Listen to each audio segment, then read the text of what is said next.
YSRCP party అధ్యక్షుడు జగన్మోహన్ రెడ్డి ఆదేశాల మేరకు పెందుర్తి మాజీ శాసనసభ్యులు అన్నంరెడ్డి ఆదిప్రాజ్ ఆధ్వర్యంలో సీనియర్ నాయకులతో కలిసి దుర్గానగర్ లో గల ఎక్సైజ్ అండ్ ప్రొహిబిషన్ స్టేషన్ లో పెందుర్తి ఎక్సైజ్ ఎస్ఐ జి శ్రీనివాసరావుకి నకిలీ మద్యం అరికట్టాలని వినతి పత్రం ఆదిప్రాజ్ అందజేశారు.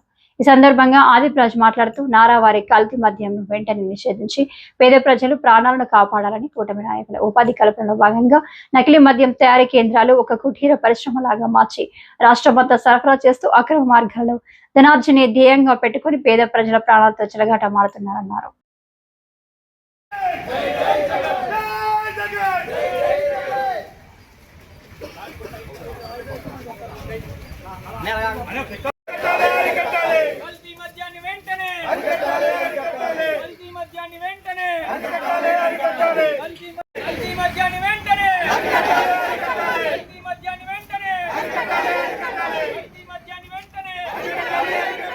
బాటిల్స్ ఫిల్ చేసి సీల్స్ వేసేటువంటి పరిస్థితి కూడా ఏర్పడింది.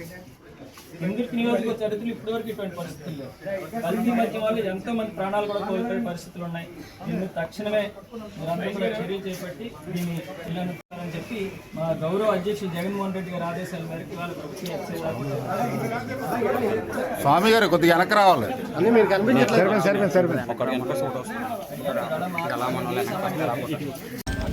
ఈరోజు ఈ కూటమి ప్రభుత్వం అధికారంలోకి వచ్చిన తర్వాత పూర్తిగా ప్రజల తాలూకా సమస్యలను కానీ వాళ్ళ ఇబ్బందులను కానీ పూర్తిగా పక్కన పెట్టి కేవలం ధనార్జనే లక్ష్యంగా ఇవాళ ప్రభుత్వం పనిచేస్తుంది. ముఖ్యంగా ఈరోజు కల్తీ మద్యం రాష్ట్రం అంతా కూడా ఏర్లై పారుతున్నటువంటి పరిస్థితులు మనం చూస్తున్నాం. ఎప్పుడూ చూడలేనటువంటి విధంగా ఎంత పెద్ద ఎత్తున కల్తీ మద్యం తయారీ అనేటువంటిది జరుగుతుందో మనందరం కూడా తెలిసి చూస్తున్నాం. మనందరం కూడా దీనికి కేంద్ర బిందువు ఎవరు అంటే మళ్ళీ అదే మీ టీడీపీ పార్టీ తాలూకా ఇన్ఛార్జ్. మొన్న టీడీపీ తరఫున ఎమ్మెల్యేగా పోటీ చేసినటువంటి వ్యక్తి ఇవన్నిటికీ కూడా కేంద్ర బిందువు. ఏమైనా అడిగితే లేదు ఆయన వైసీపీ కోవర్ట్ అని చెప్తున్నాడు. అంటే వైసీపీ కోవర్ట్లకి టీడీపీ టికెట్లు ఇచ్చి పోటీ చేయించేటువంటి మనస్తత్వం చంద్రబాబు నాయుడు గారికి అయితే లేదు. ప్రపంచంలో ఎవరు మంచి చేసినా నేనే చేశాను అంటారు. ప్రపంచంలో ఎవరు చెడు చేసినా జగన్మోహన్ రెడ్డి గారు చేశారు. ఇదొకటి బాగా అలవాటు. డైవర్షన్ పాలిటిక్స్ పెట్టిన పేరు చంద్రబాబు నాయుడు గారు.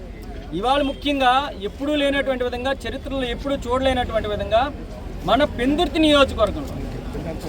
నియోజకవర్గంలో పరవాడ ప్రాంతంలో ఒక పెద్ద డంప్నే కనుక్కున్నటువంటి పరిస్థితి మనం చూసాం.